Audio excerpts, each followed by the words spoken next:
City Council is now in session. Please stand for a moment of silence and the pledge allegiance to our flag. I pledge allegiance to the flag of the United States of America and to the republic for which it stands, one nation, under God, indivisible, with liberty and justice for all. Thank you. Get some better chairs for you. Happy? Thank you, sir. Excuse me. Mr. Clerk, please call the roll. Mr. Clanton? Present. Ms. Doyle? Here. Ms. Johnson? Here. Mr. McGee? Here. Mr. Page? Here. Mr. Smigiel, Here. Mr. Thomas? Here. Dr. Alexander? Here, the motion is dispensed with the reading of the minutes of our previous meeting. Mr. Clanton? Aye. Mrs. Doyle? Aye. Mrs. Johnson? Aye. Mr. McGee? Aye. Mr. Page? Aye. Mr. Smigiel, Aye. Mr. Thomas? Dr. Alexander? Mr. Clerk, please read the resolution certifying the closed meeting. I have a resolution certifying the closed meeting of the Council of the City of Norfolk in accordance with the provisions of the Virginia Freedom of Information Act. Adopt the resolution. Mr. Clanton? Aye. Mrs. Doyle? Aye. Mrs. Johnson? Aye. Mr. McGee? Aye. Mr. Page? Aye. Mr. Smigiel, Aye. Mr. Thomas? Dr. Alexander? Good evening and welcome to the Norfolk City Council meeting tonight. We will begin with public comments on our regular and consent agenda items, followed by public hearings. Then the consent agenda will be voted on in a block. If any member of the council wishes to discuss an item, it will be removed from the consent agenda and considered separately. Following the consent agenda, we'll take up regular agenda items, then new business to address the council. You should register with the clerk prior to 3 p.m. When your name is called, please come to the podium, state your name, your home address, and please limit your comments to 3 minutes. Mr. Clerk, want to read the rules? Yes, sir. City Council rules permit each speaker 3 minutes in total to speak on any and all consent or agenda docket items at the first of the monthly meetings. If in advance of tonight's meeting you register with the clerk to comment on a public hearing matter, you'll have 3-minute opportunity to comment on your matter as well. As you approach the council, you'll notice a timer on the lectern. At the beginning of your 3 minutes, you'll see a green light, which will lead to activation. 2.5 minutes into your remarks, you'll notice a yellow light indicating that you have 30 seconds to finish your comments. At the end of your 3 minutes, you'll see a red light and hear a beep. We ask that you conclude your comments at that time.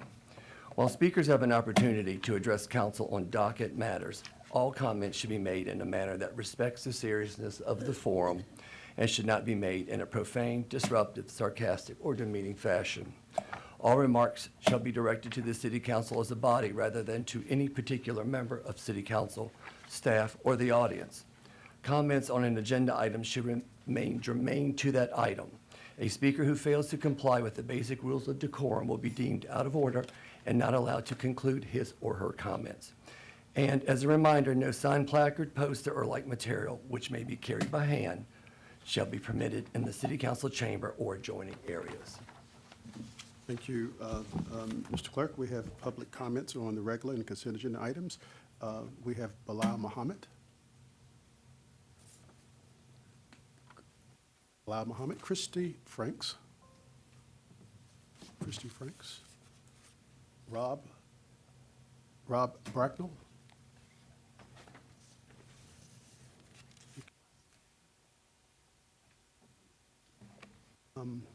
Marnell Austin.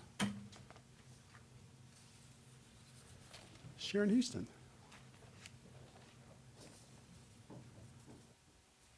Hi, welcome.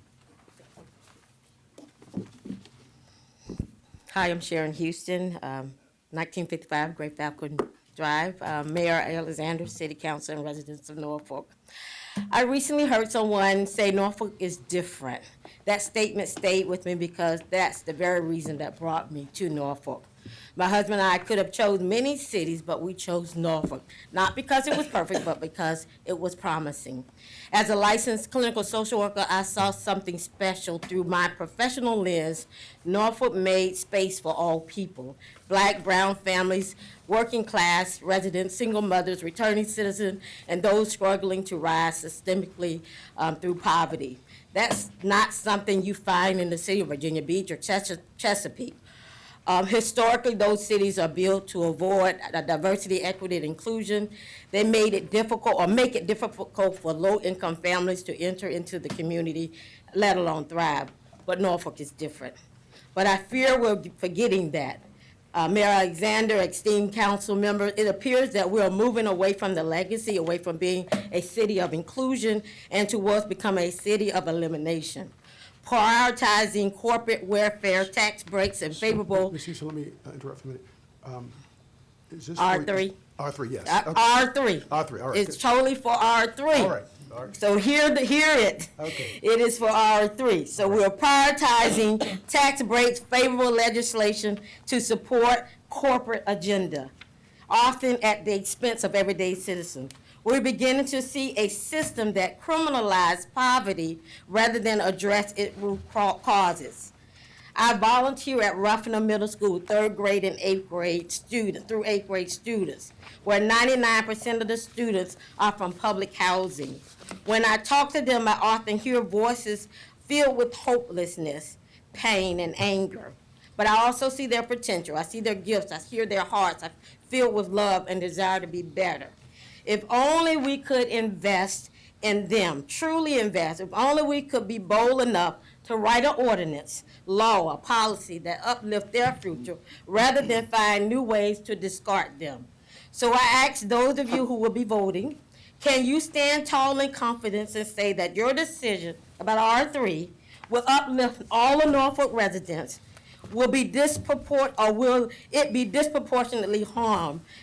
Will it disproportionately harm families who are living in poverty, pushing them into a cycle of incarceration, generational poverty, just so a few business owners can expand their wealth, enjoy their luxury vacation, and grow their bank account?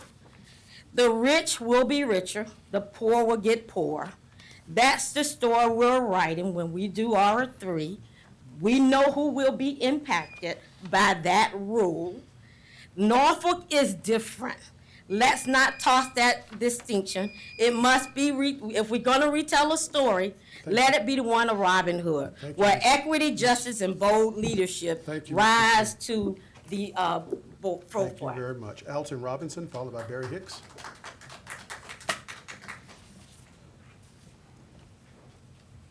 And Mr. Robinson, you're going to be speaking on three items, I see. Yes, sir. Yes. Good evening, Good evening. Mayor and council members.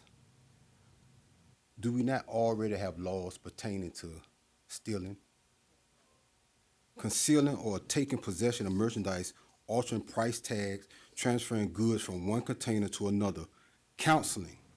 That's what you guys are going to vote on. This is the added 2911 to Section 29. Another in performance of such acts. What does that mean? How can a person prove or defend themselves in a court of law against such ordinance? That is what you're all about to vote for to approve. Before this public, what does the last statements in this amendment mean? What does it mean? You're about to vote on it. What group of people would be impacted the most? I recommend that you do not pass this. Moving on to the budget. What can be said about a budget that you all know you're going to pass? Without question. The majority of finances of this budget and all budgets before this budget has been in favor of white people. The minority of the people, the majority of the people on this council are white. There's one person who controls the budget, and he's white. Where is equality? White people pay more in real estate taxes than black people. False. We all pay the same in taxes, but it is the administration of the budget that causes us to hate the disparities, which in turn causes us to have disproportionate conditions, incarceration, lack of education, housing, and financial wealth, just to name a few. Black people, and I want you to listen very carefully. We will no longer be silent and allow this to go on. We will no longer be silent because I know it's not right. You all know it's not right. How can we have a budget being passed and the black people in this community cannot benefit from the budget? And it's their money. We, the people, are the city, not you guys. That's what I have to say on it. Thank you, Mr. And I'm Robinson. new. This is really new. All right. And y'all had something on the news today about stealing. I'm like, how ironic is that on the news about stealing and you're voting on something pertaining to that today? Y'all are crafty. Thank you, Mr. Robinson. Barrett Hicks, followed by Liz Albert. Barrett Hicks, you have maybe about 6 items that you signed up for, sir? Yes, sir. All right, welcome. Well, thank you, sir. Barrett Hicks, 1515 East Indian River Road. I had to come down to see what the Hicks doctrine looked like. Because we know that's why this is that we're talking about all these items at one time in 3 minutes. I want to speak to R3 as well. R3, I look at it and part of that says counseling. How are you guys going to prosecute for counseling? If somebody's out here counseling somebody about stealing, come on, man, get out here. We talk about the budget as well, in that sense of, I think that, when we talk about the CIP, but my question comes back as I always talk about that Berkeley-Capistrella community. Outside of streets and roads and stuff of that nature, what do we do for them? For us? Very little. Talk about R12. How about looking to lower the rates in Berkeley and Capistrella because of the lack of the education that these children are getting? Our property taxes. R10. We look at, fund the school boards. But surely, let's get some teams that's auditing, are those funds getting to the proper people? Getting to the schools that really need it. And, every time we talk about R9, every time I look at library, anything that includes a library, I come back to when are we going to bring the library back to the Berkeley community? R6. My fellow veterans, you guys are doing some stuff with them or whatnot in that sense. But, I get kind of upset looking at this and we see all these great, what do you want to call it?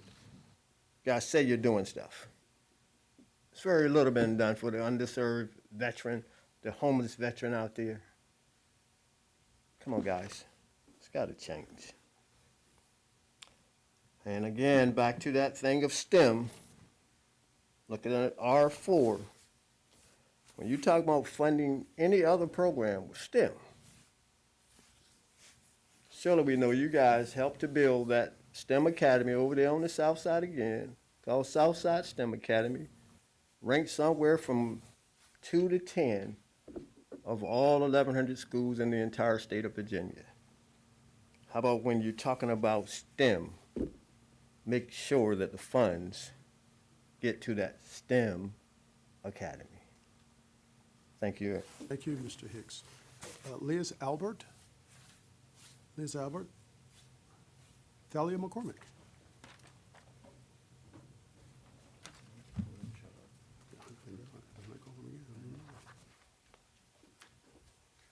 Welcome. Thank you. I'm Thaler McCormick, 517 Fairfax Avenue, with 4 kids tonight. Good evening, Mr. Mayor, members of council, and City Manager Roberts. I'm here to ask for your support for the Housing Crisis Hotline operated by 4 Kids. 4 Kids in the city of Norfolk started the hotline together over 15 years ago. And we did that to efficiently and effectively be able to connect Norfolk citizens to any available resources in the most humane way possible. In the following years, the hotline expanded to cover 14 cities and counties and Hampton Roads, tracking hundreds of local resources. In calendar year 2024, we answered 82,000 calls. Our hotline, the one we created together, is a national model.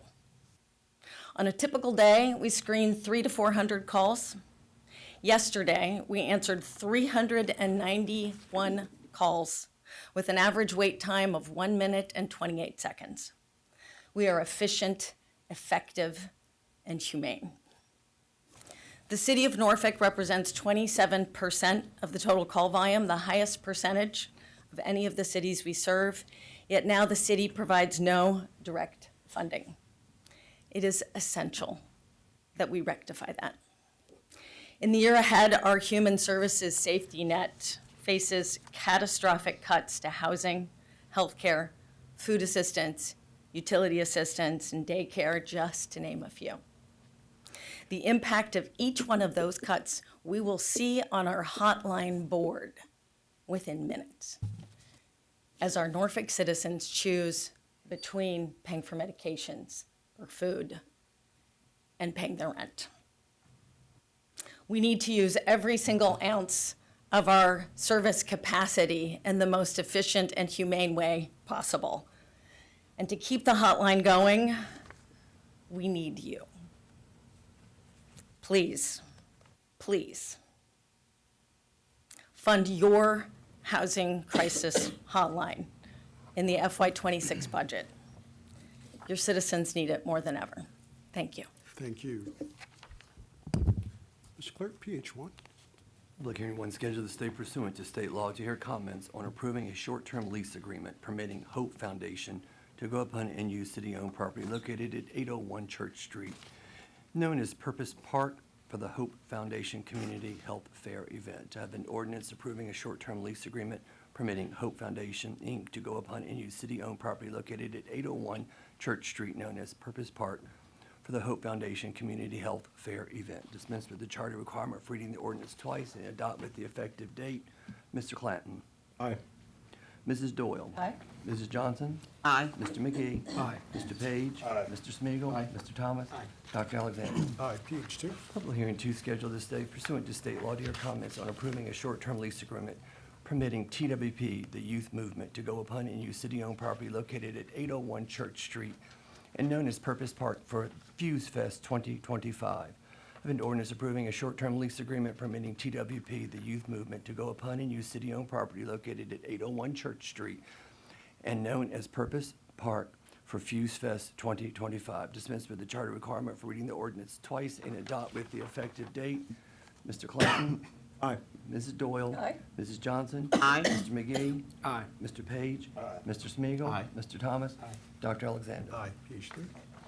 PH3 scheduled to stay pursuant to state law to hear comments on approving a lease agreement with the Virginia Cooperative Extension for the lease of a portion of the property located at 830 Gulf Street, known as Huntersville Multipurpose Center. Have an ordinance approving a lease agreement with the Virginia Cooperative Extension for the lease of a portion of the property located at 830 Gulf Street, known as the Huntersville Multipurpose Center. Dispense with the charter requirement for reading the ordinance twice and adopt with the effective date. Mr. Clanton. Aye. Mrs. Doyle. Aye. Mrs. Johnson. Aye. Mr. McGee. Aye. Mr. Page. Aye. Mr. Smigiel. Aye. Mr. Thomas. Aye. Dr. Alexander. Aye, PH4. Public hearing for scheduled to stay pursuant to state law to hear comments vacating and releasing to KG1 Little Creek LLC a utility easement across the property located at 201 East Little Creek Road. I have an ordinance vacating and releasing to KG1 Little Creek LLC a utility easement across the property located at 201 East Little Creek Road. Dispense with the charter requirement for reading the ordinance twice and adopt with the effective date. Mr. Clanton. Aye. Mrs. Doyle. Aye.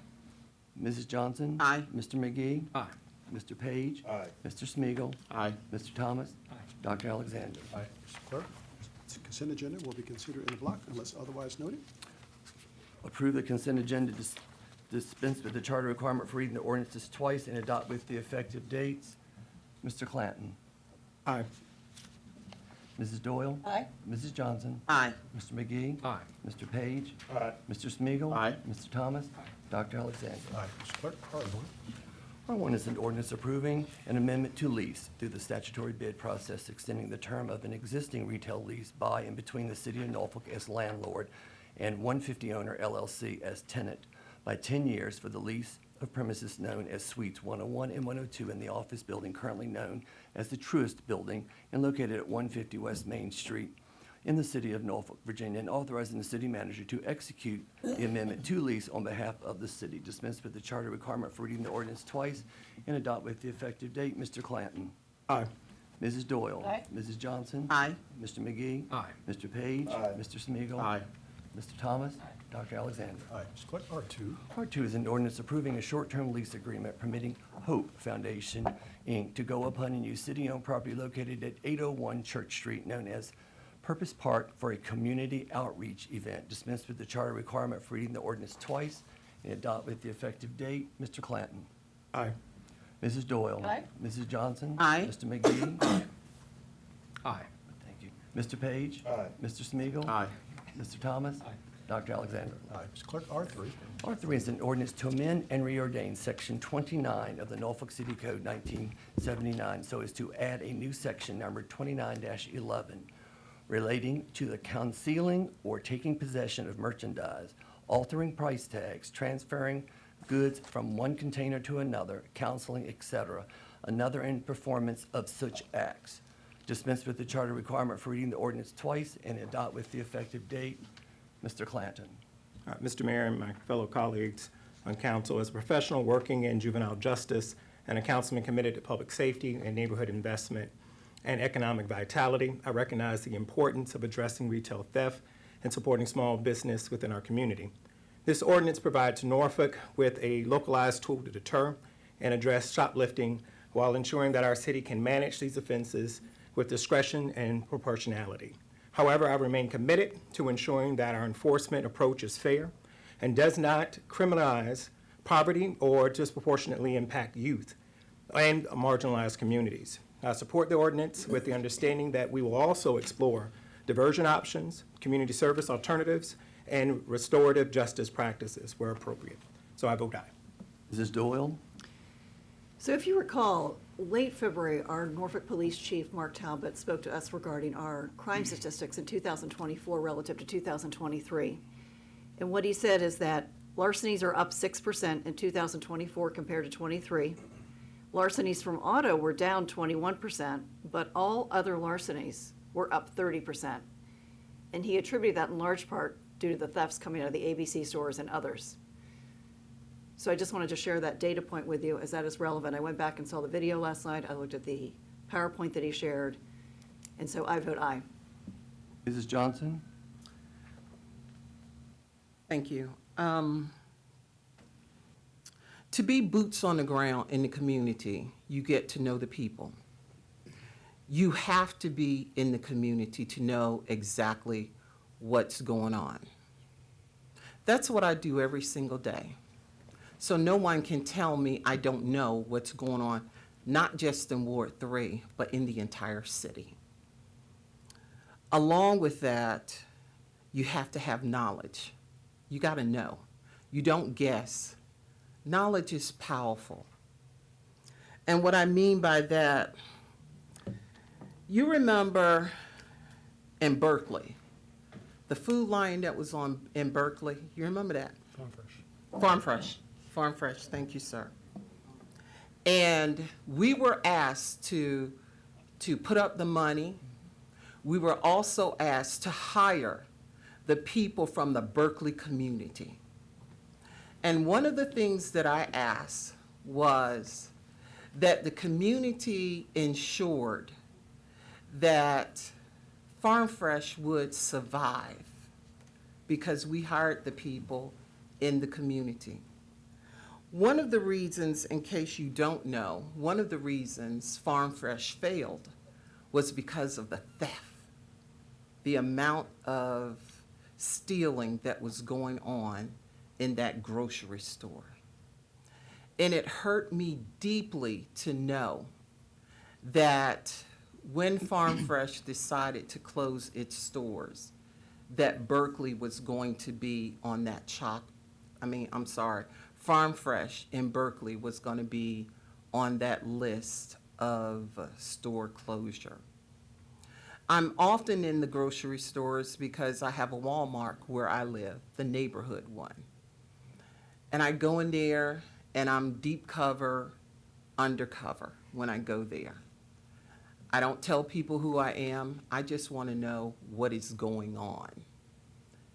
And often I see those large containers of containers. You know how you go through the self-checkout? And one of the things that I noticed, although I couldn't get involved because I was deep covert that day, was to see people put items in the large containers and go right through the line. So we're willing to help those who are in need so that they don't have to steal. You don't have to steal. We're here to help you, especially spending a year working with small businesses, no matter what background you came from, and it was brutal work, and telling them how to go get the money. And my team Norfolk back there can honestly tell you, I told them how to get the city's money. I always do. But this right here, it's not, I know that most of you consider it's targeting a certain race. But the question is, what can we do to prevent it from looking like it may be targeting a certain race? We do have to do better. But most importantly, we need people who live in the city to help us do better. You have to be boots on the ground. You have to be out in the community. You have to be teaching children that there are safe places in our city. There are over 2,500 programs in this city for children and families. Ask me, how do I know? Because I got the numbers from Dr. Erica Woods Warrior, who came to a task force meeting last Thursday, or Thursday before last, is that correct? Yeah, and she gave us the numbers of how many programs there are in the city to help children and families. What are we going to do? If we put it out, you say that we don't put the information out. We do, but you got to go get it. We are doing our part, but you have to go get it. Anytime you ask us to meet with you, to try and teach you, we do just that. But it is a partnership. I'm out there telling people and my colleagues, how do we get people off of depending on the government? Because that's one thing I don't agree with, that you depend on the government for your livelihood. You shouldn't. We should, in 2025, be beyond depending on the government for our livelihood. And there are programs to help you get there. So when a lady tells me that she's been in public housing for 50 years, I want to know why. What can I do to help her? How do we move to the next level? So this ordinance right here, targeting certain people, you have to understand there are also safety nets in place that says we're not going to throw them under the jail. We're going to provide them with help that they need so that they won't have to go out and get it and do it again. And that's the information that you don't know that is a part of R3. But I'm telling you tonight, there are safety nets in place. I vote aye. Thank you. Mr. McGee? Aye. Mr. Page? All right. Good evening, everyone. I don't think it's what was said. I think it's, the mic is not on, that's okay, my voice carries. I don't think it's what was said, I think it's what's not said a lot of times. And I want to start off with giving a belated happy Mother's Day to every mother here, and I hope my mother is watching, who is a saint to me. Happy Mother's Day to all the mothers. a lot of times as a council, we have access to information and we move faster than the people. We need to stop doing that. We need to slow down and make sure y'all have the information that we have for the decisions. Ms. Houston, Mr. Robinson, and Mr. Hicks, I thank you so diligently for your comments. I want to read something to everyone. Men do not despise a thief if he steals to satisfy his soul when he is hungry.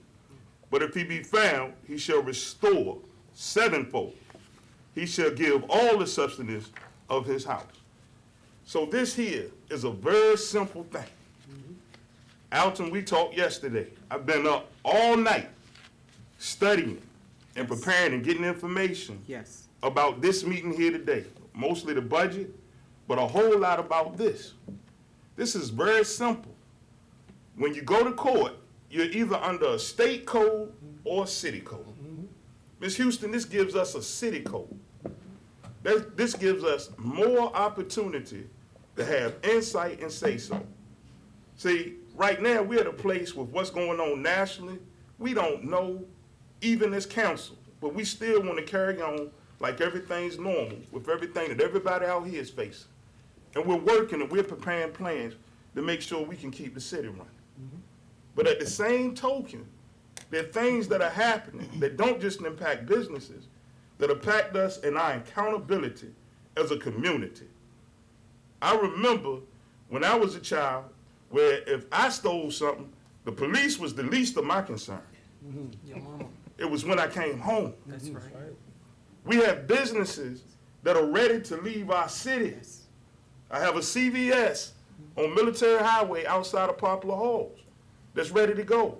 I've been in a business that I don't want to state the name of because somebody else that hears this might want to go there and steal. But I watched a group come in and steal and watch them not call the police because their management had told them not to call the police for fear of retaliation from the members that had done this. This is not an attack on black folk. I won't allow it. Not while I'm here. What this is an attack on the lack of accountability that we've had in place and had in store. So after a lot of research and some new information, I'm going to vote aye also. Thank you. Mr. Smeagol? Yep, thank you for those comments. So I know most of us have heard of stories at some of the big cities around the country in which department stores are just flat out closing and leaving because of the thefts that are happening. And then also some of the retailers that have moved to where everything is locked behind a counter. And so if you want to go into the store and buy something, you have to talk to somebody and then to go in the back and get it and purchase it. I don't want Norfolk to get to that point, but we are reaching a point in which we have some of our retailers that are saying that this is, the theft loss ratio is so huge that they cannot justify staying in that location. But for me, it's not about the corporates. In fact, I said earlier, let Walmart battle what they need to battle. This is about our small businesses. Last night was my 8th Civic League that I have visited since January, in which I've been out talking about this issue. I monitor social media heavily. I respond back on social media. And what folks are thinking is not true. And I know some of this gets aired out publicly. But the reality is the information, the data that we receive and the people that we talk to at our civic leagues and the business owners are telling us what a big problem this is. So when you have a bike shop owner in Ocean View who just had a group of people, not teenagers, not Norfolk citizens, just walk in and steal bikes and walk right out with it, and they're not prosecuted, the bottom line for that small bike shop is killed right there. Insurance may not cover it, and if they do, then their insurance rates go up, and they're paying more. And so for me, this is about our small businesses, many of the owners who live in our communities, and the impact that this is having on us because of this lawlessness idea that you're not going to be held accountable by doing this. If this was about targeting juveniles, I wouldn't be voting for it. because I've worked with juveniles for 25 years. And that's not what this is about. This is about folks that come into our city and think that they could just come into a store, steal stuff, and leave. And how it impacts our communities at the end of the day. And what it does, your neighbors, the people that have to work there, and could lose their job over this loss. And so that's why this is important. And when you hear that they're not being held accountable for this, that people are not being accountable for breaking the law on this, then yes, I'm going to support this and make sure that we are protecting our citizens in Norfolk and making sure that it is being handled right. So if I felt, just like Councilman Page said, that this was going in another direction, I wouldn't be supporting it. But as he did his homework and my homework of talking to folks that have been impacted by this, there's something that has to be done, and this is giving another tool for those folks to use in order to hold people accountable and to make sure that it doesn't continue at the end of the day. So I vote aye. Mr. Thomas? Aye. Dr. Alexander? Aye.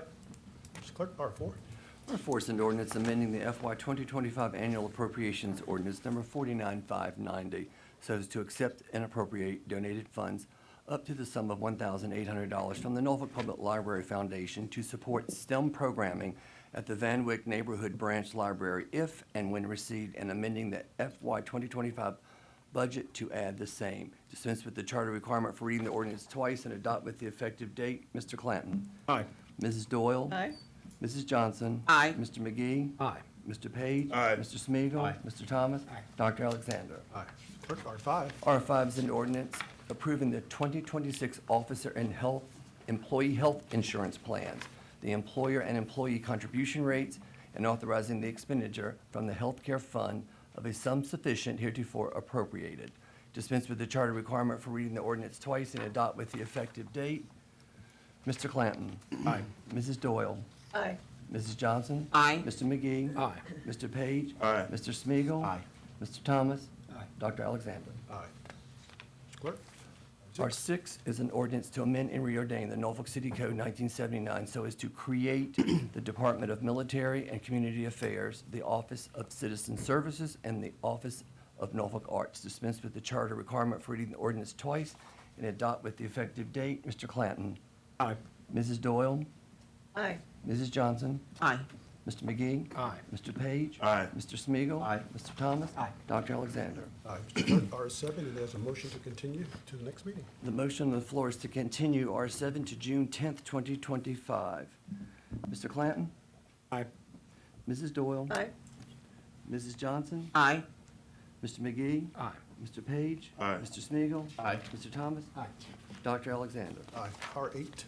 R8 is an ordinance to amend and reordain sections 25.1-36, 25.1-75, 25.1-86, 25.1-87, 25.1-140 of the Norfolk City Code 1979 regarding discounted parking rates for students in the Central Business District, providing 2 free hours of parking in off-street parking facilities and adjusting the hourly rates accordingly. Designated parking lots, designated parking garage, and parking meter rates. Dispense with the charter requirement for reading the ordinance twice and adopt with the effective date. Mr. Clanton? Aye. Mrs. Doyle? Aye. Mrs. Johnson? Aye. Mr. McGee? Aye. Mr. Page? Aye. Mr. Smigiel, Aye. Mr. Thomas? Aye. Dr. Alexander? Aye. Mr. Clerk, may continue. R9 is an ordinance approving the July 1, 2025 through June 30, 2026 budget for the Norfolk Law Library, authorizing the city treasurer to make disbursements and appropriating and authorizing the expenditure of up to $218,000 by the Norfolk Law Library from various sources, including monies assessed and collected by the city as part of cost and civil court actions in accordance with the approved budget and the October 1, 1987 agreement between the city, the Norfolk Law Library, and the Norfolk and Portsmouth Bar Association. Dispense with the charter requirement for reading the ordinance twice and adopt with the effective date. Mr. Clanton? Aye. Mrs. Doyle? Aye. Mrs. Johnson? Aye. Mr. McGee? Aye. Mr. Page? Aye. Mr. Smigiel, Aye. Mr. Thomas? Aye. Dr. Alexander? Aye. Mr. Clerk, R10. R10 is an ordinance appropriating grant funds totaling $69,743,491 to the School Board of the City of Norfolk for grants other special programs, and the School Nutrition Services Program, and authorizing the expenditure of the funds in fiscal year 2026 for Norfolk Public Schools. Dispense with the charter requirement for reading the ordinance twice and adopt with effective date. Mr. Clanton. Aye. Mrs. Doyle. Aye. Mrs. Johnson. Aye. Mr. McGee. Aye. Mr. Page. Aye. Mr. Smigiel. Aye. Mr. Thomas. Dr. Alexander. What, R11? R11 is an ordinance approving the capital improvement plan budget for fiscal year 2026, beginning July 1, 2025, and ending June 30, 2026, appropriating $260,207,613 for certain projects approved therein, authorizing an issue of bonds in the amount of $180,549,235, and authorizing the expenditure of $79,658,378 in cash. Dispense with the charter requirement for reading the ordinance twice and adopt with the effective date. Mr. Clanton. Aye. Mrs. Doyle. Aye. Mrs. Johnson. Aye. Mr. McGee. Aye. Mr. Page. Some comments. Mr. City Manager, we have to do a whole lot more for the marginalized people of our community. I know this is CIP. I reserve the rest of my comments for the other part of the budget. The last minute, you got me. I'm voting aye. Mr. Smigiel. I don't know, should I just vote no, just to vote no? No. So, thank you for working on the CIP, and for those who made comments about how funding is around the city, there's great improvement in this budget with spreading that money a little bit more out to the communities. I know we're going to continue working on it, but as Councilman Page said, there's been a big improvement, so I appreciate that. Aye. Mr. Thomas. Aye. Dr. Alexander. Aye. R12? R12 is an ordinance approving the annual budget and appropriating funds for operation of the city for the fiscal year beginning July 1, 2025, and ending June 30, 2026. Appropriating U.S. Department of Housing and Urban Development HUD entitlement grants, appropriating annual anticipated grants and other fees revenues, regulating the payment of money from the city treasury, maintaining the tax rate on real estate within the city at $1.23 for every 100 of assessed value, and amending and reordaining Section 41-21A of the Norfolk City Code 1979 as amended so as to increase the annual fee for the collection and disposal of refuse to $402.12 for every single-family dwelling, and dwelling units in multiple residences not exceeding 4 families or dwelling units. Dispense with the charter requirement for reading the ordinance twice and adopt with the effective date. Mr. Clanton. This being my first city council budget, this has been on the school board side, but definitely all the many different things pulling on for this budget. I do want to thank the manager and his team and for listening to the concerns that we brought in, working with Councilman Page and Councilman Johnson and the other 2 members of council that I shared space with. I know that this is not a perfect plan and everybody didn't get everything. But I do believe that we're moving in the right direction. And as we move forward with the Norfolk 2050 plan, that'll come in and give us a sense of direction, that will continue to advocate and that everybody will get something at some particular point in time. But I'm going to be voting aye in support of this and looking forward as we continue to move forward to work with the community to get those things placed there that are important to them. Thank you. Mrs. Doyle. Aye. Mrs. Johnson. Aye. Mr. McGee. Aye. Mr. Page.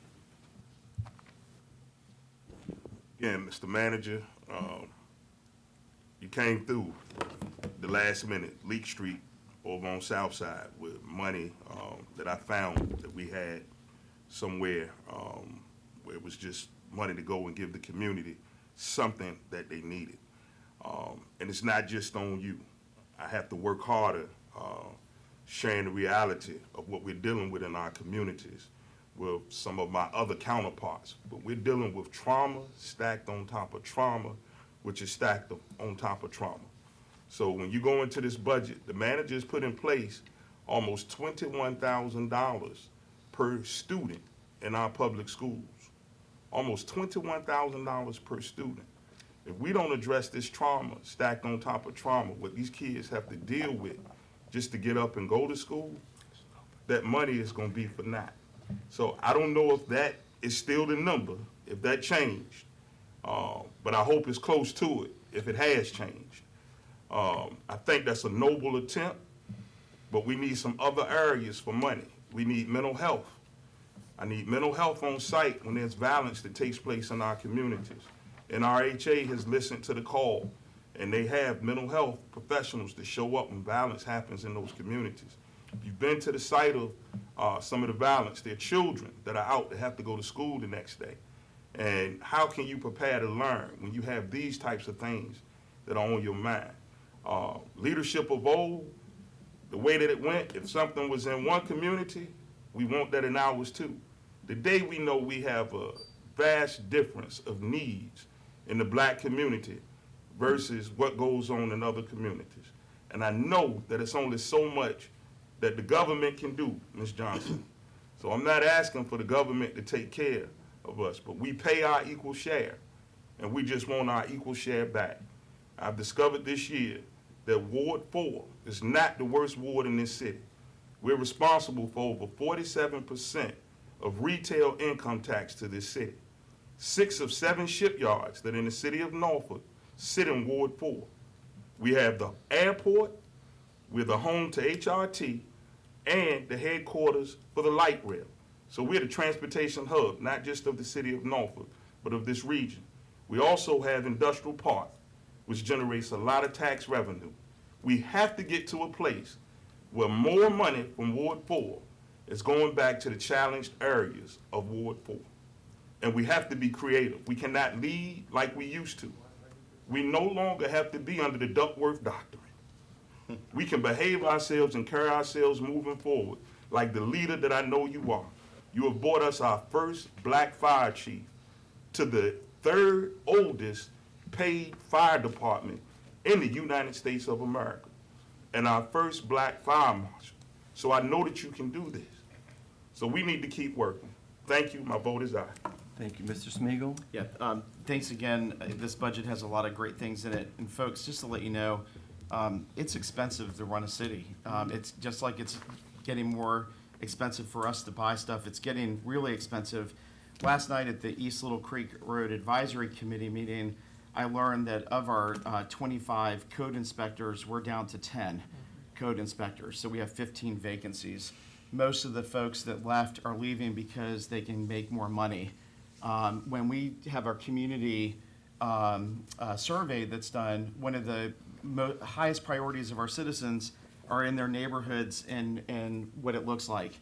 And so in order for us to maintain that, we've got to pay people more. And every time in Hampton Roads, and specifically, every time another locality raises their salaries, we've got to raise ours because we lose people, and that's what happens. And there's some great things in here for our first responders and helping them so that we can try to maintain that from that loss. But you know, the only thing that I sound like I'm contradicting myself with this, is our tax rate. I'm going to vote for this, by the way. But the one thing that I wanted in this budget was to continue moving our real estate tax rate back to what it used to be before the recession, which is down to $1.15. I wanted just a penny this year, Mr. Manager. Can you give me a penny? But it's okay, because the mayor's promised me some stuff next year.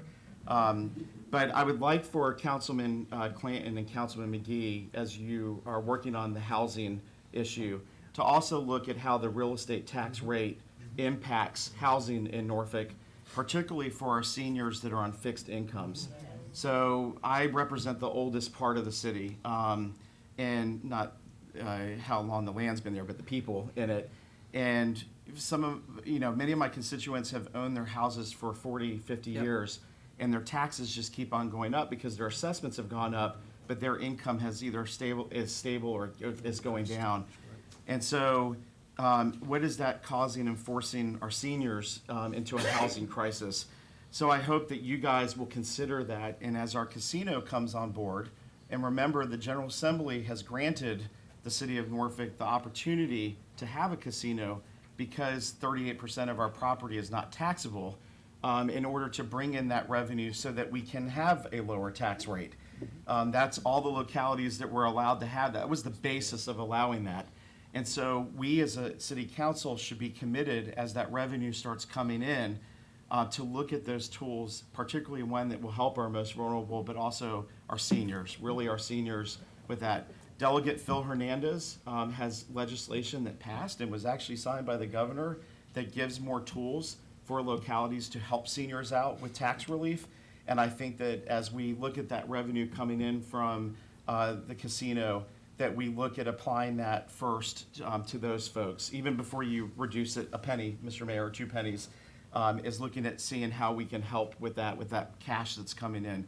But there's a lot of great things in this budget, and folks, I just hope you know that it is getting expensive, but this budget is dedicating funds to the priorities that we, based off of the community survey. There's a lot of great things in there, so I appreciate that, and I vote aye.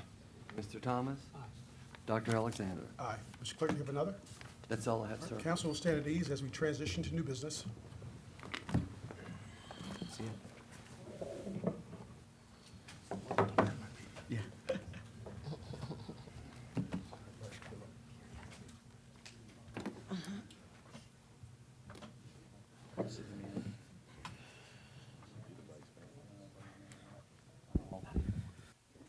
All right, new business. Alan, do we read rules again? Oh, you can if you'd like, sir. If you've already done, that's fine, we're good. All right, new business. First up, we have Lindsay Sims, followed by James Drano. Hopefully I got that right.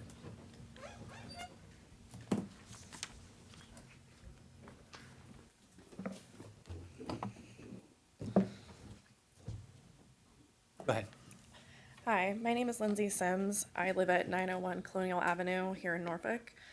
I am a small business owner here. I own an ethical gift shop called Maison Soleil. We're in Ghent. We pride ourselves on supporting other small businesses here and around the globe by putting their products in our store. And we also host many community events. We would try to make low cost for our neighbors, as well as a community closet we have outside our store for anyone who needs clothes, shoes, hygiene items, etc.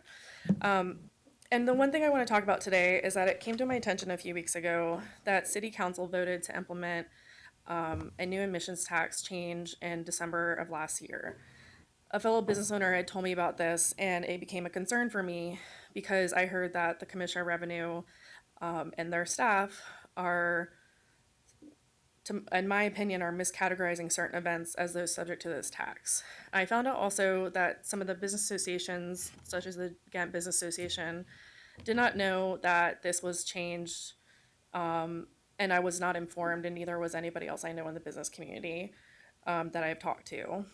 I am concerned because these events that I have at my store, are these events listed in the ordinance, are also very similar to ones I hold at my shop. Many are also hosted at my shop by other small business owners and local artists. So I'm talking about, I believe it's Article 9, Section 24-288. Specifically, there's a place in there that says a place of amusement or entertainment shall mean any place in the city wherein or whereat of the following, any of the following are located, conducted, performed, exhibited, and operated. And it goes on to say any amusement, entertainment, performance, exhibition, or production, including but not limited to any circus, carnival, cinema, fair, Ferris wheel, roller coaster. It goes on to talk about lectures and conferences, plays, concerts, theatrical performances, sporting events, etc. We're hosting events of less than 20 people at the most at our private space. That is not the same as a conference or a theater production.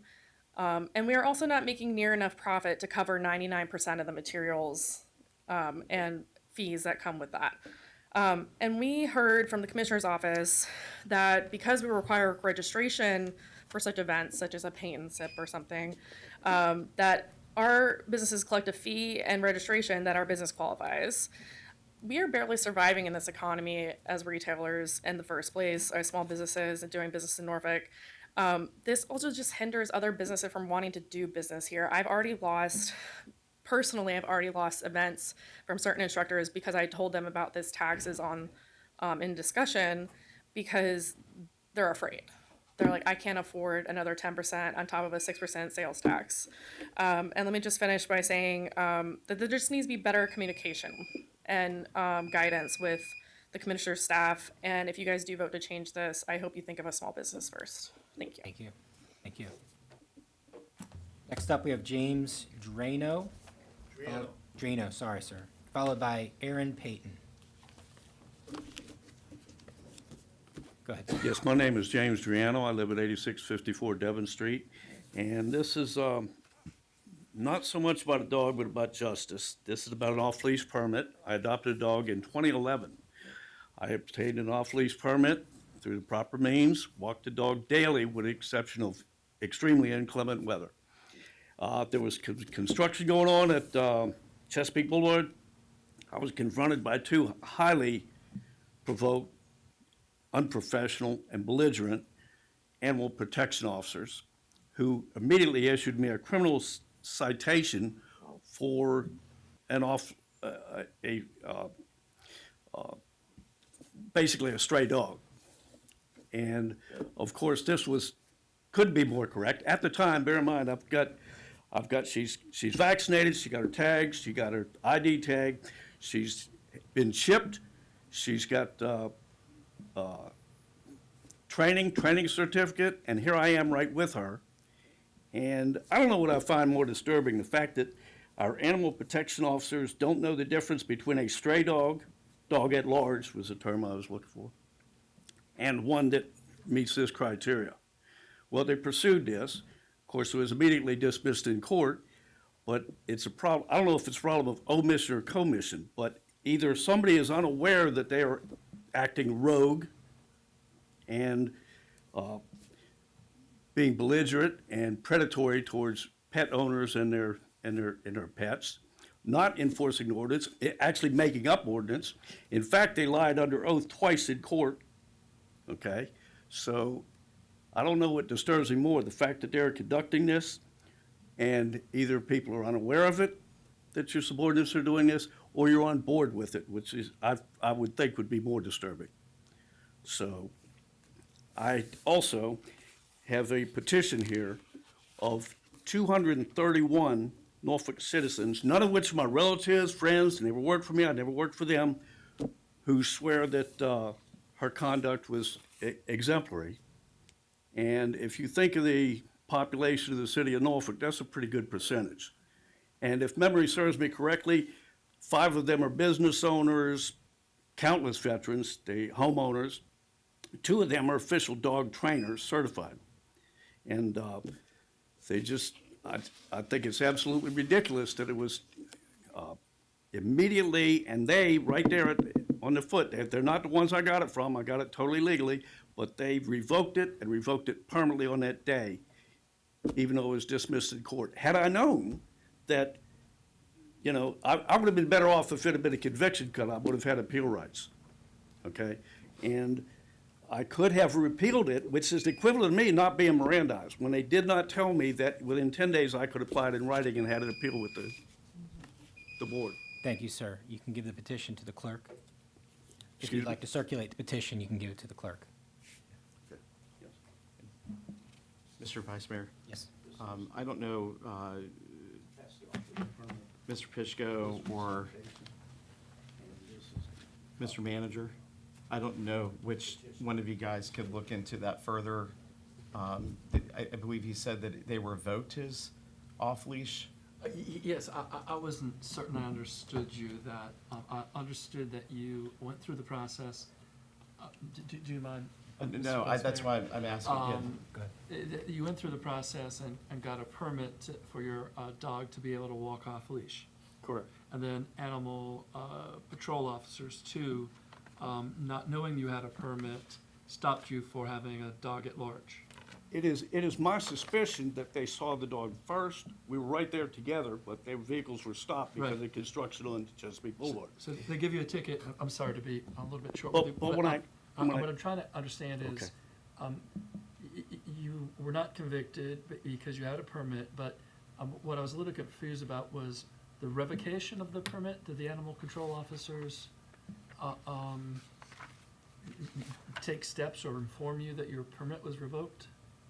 Yes, as a matter of fact, he said, you'll never get, I said, well, how long is it going to be revoked for? She had not at that time. This is when the citation was written. I should Yeah. look into Okay. this. Let Yeah. me get back to you, sir. Okay, certainly. Mr. Pishko is our city attorney, and that's why I was asking while you were over there, does our city attorney need to handle this, or the city manager's office? But he's gonna get back to you on that. Outstanding, Yeah, yeah. outstanding. Thank you. Thank you, sir. Next up, Aaron Payton, followed by Raytron White. Is Aaron Payton here? Okay, Raytron?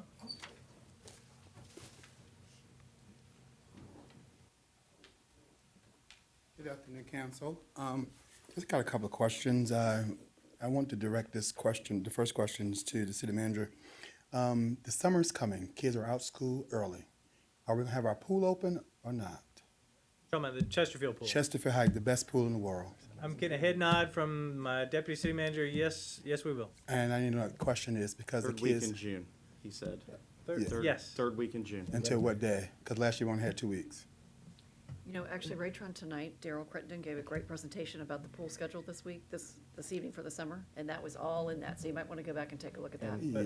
He's got it. James or James Trista have the Okay, schedule right cool. back there. They And I need to know about the fee because that's the only place we have to go for the summer because we're going to pay for that. We have sponsors going to pay for We'll that. phone in a friend here. James, do you have that, or Trista, do you have the fee schedule? And while they're here, I haven't seen all four of them here. I just want to tell you, because as a resident that pay taxes here, Mr. Doug Beaver, Ms. Pope, Mr.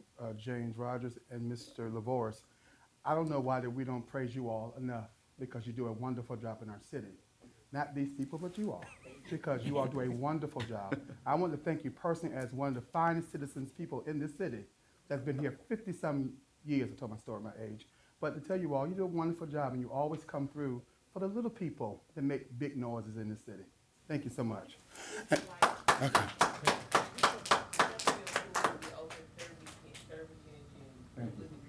Exactly. My next question before my time go out, I want to direct this question to, I guess, Mr. Page. What NRJ told you is incorrect. Okay. There was a shooting 2 doors down from my house last weekend.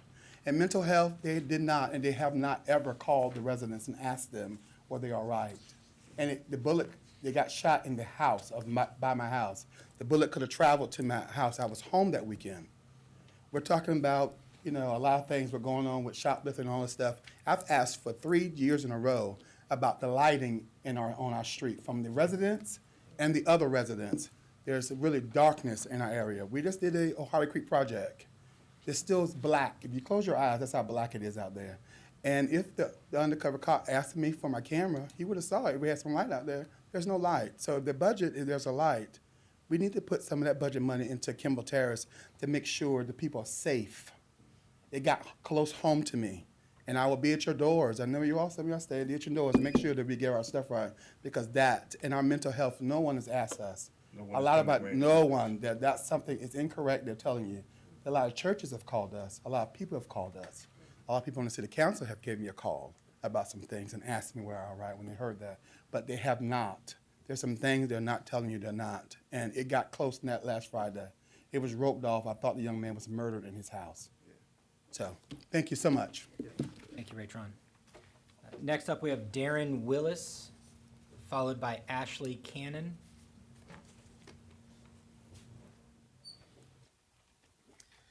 Hello, my name is Darren Willis. I live 791 48th Street, but I'm actually here about a property I own on Wilson Road. I'm asking for you guys to consider doing on-street parking on Wilson Road. I bought that house, I don't know, 15, 16 years ago.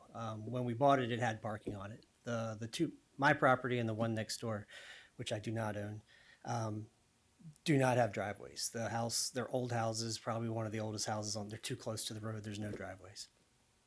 When we bought them. The closest parking is on Joyce and Hatton, which, just to give you an idea, Joyce and Hatton intersect Wilson Road, but they don't cross it. My house would be right in between them. The next closest on-street parking on my side of the street is 1.5 blocks away. The traffic is terrible on the street. I drove there today just to keep up with traffic to see what it is. It's a 25 zone and people go 40, 45 there. I followed people going 40, 45 there. Luckily, you didn't have the police out there today. But we had somebody unfortunately get hit by a car just back in November. She was killed in front of our house. She was a tenant next door. We need to do something. I sent an email to a couple of you giving heads up about what I was asking for, and it was forwarded on to some people. I did get responses.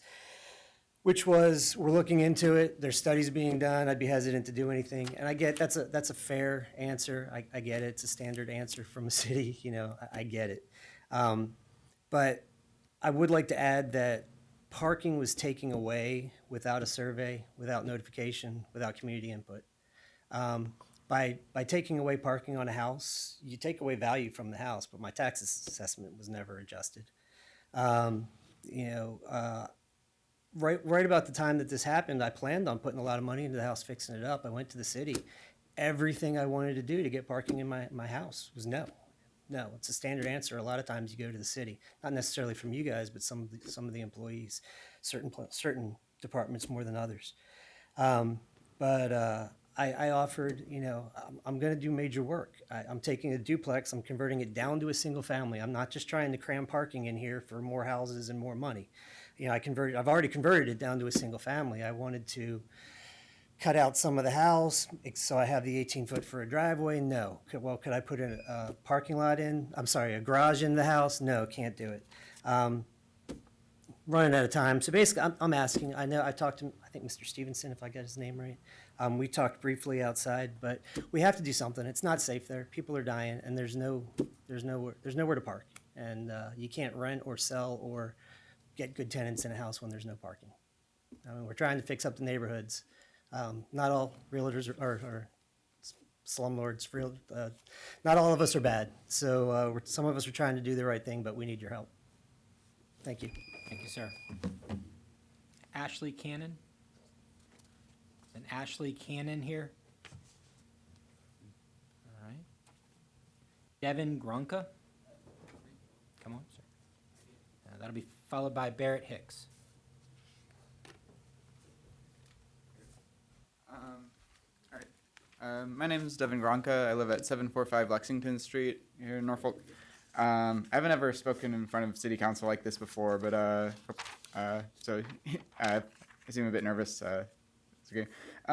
So I work for the Norfolk Public Library, and I'm really proud to work for the city that's where I can meet people from all over the world. I work in youth services, so we have like an impact on the youth in the area, and I'm really and just enjoy working here.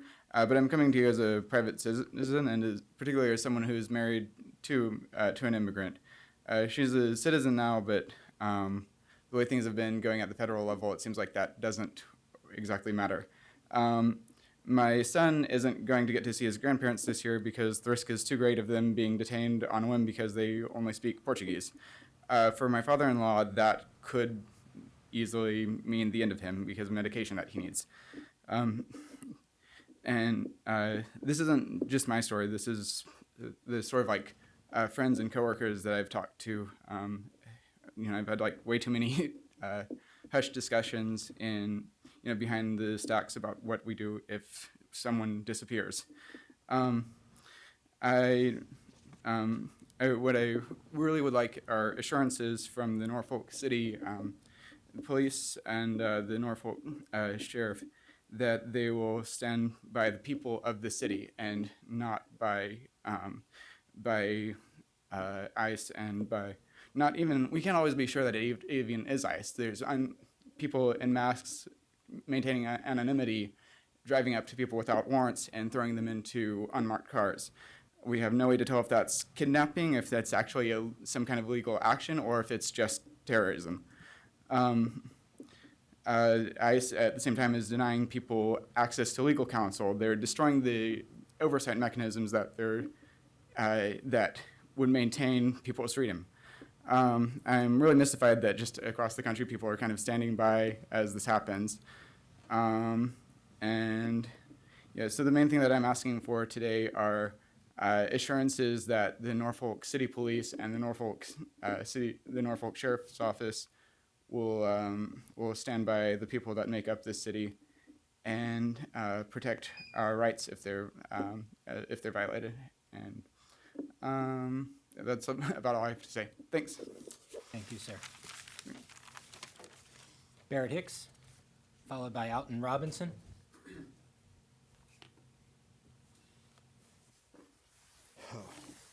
Good evening again. we know new business is actually old business when we look at what we've been talking about on R3. That is really one of the issues. When a man is hungry, his family's hungry, we never know what he might do. But what is truly needed is community hubs before the crimes. Walking directly into communities and speaking to the communities. And not sharing false information, such as this thing about Farm Fresh closing because of the theft. Farm Fresh closed because they closed regionally. We know monies went directly to not just Farm Fresh Berkeley, or people in Berkeley went to Ocean View and whatnot in that sense. So don't tell the stories halfway and putting our communities down in that sense. It is truly needed, community hubs. It's great to hear that y'all found the money to open Leek Street, but Leek Street needs to open with programming that I submitted proposals for in that sense. Community hubs, to where we bring our young folks in, we bring our neighbors next to, and we talk about what's going on to change the dynamic of a community. Not just that we got a building. And again, when I hear that buildings are gonna be open or the funds are there, I've heard that 100,000 times. Until the funds come and the building is open, I don't believe it, because it hasn't happened. We've stood around here for almost 30 years, and what was the last building or anything that really came to the Berkeley Camascola community? That recreation center. In 30 years, if not more. But I thank you guys for even considering that you said you found the money, you're gonna open up that Leek Street. You know how much work I did on that? I mean, whether the community, whether the civic leagues or somebody bought and paid for rejects it or not, again, I work on behalf of the people, my people, not me. I'm highly favored. The Lord is taking care of me and my family and give me the direction to look after those in communities. I get so, and I want to ask this question with my little time. When are we going to set up this community review board for police? That's supposed to have been in place since 2020. That's 5 years ago. Can somebody answer that? Somebody, is it even on the board, on anybody? Anybody can tell me that about that one? I don't need anybody to answer anything else except for that one there. Is there anything in place for the community review board when it comes to police? Thank you. Thank you, Mr. Hicks. Mr. Robinson?